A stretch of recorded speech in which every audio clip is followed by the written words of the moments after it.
এটা ভালো বলছে, আপনি জানেন তাই। দাম বলো বাবা, তারপরে নিব। আঙ্কেল আমি এটা কত বলেন বাবা, শুনতেছি। 1200 আমি লিখে 800 টাকা। ও 700 বললো, আপনি 800 বললেন। নগদে দাঁড়িয়ে আপনার বদনাম করতেছে। না দাঁড়ায় না, আমি যেটা সত্য এটা বলছি। না না না, মাপ দিব না, এত দাম দিয়ে নিব না আমি। বলো বলো, দাম বলো, দাম বল, আগে দাম বলো, তারপর মাপ দিবা। দাম বলো। 550 টাকা দিবেন কেজি? আচ্ছা দেখি।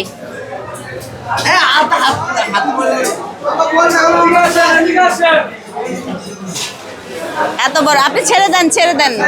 কয় কেজি হবে এটা আনুমানিক? 2.5 কেজি। 2.5 কেজি হবে? এত ছোট? বড় বল মাছ আছে, চলে।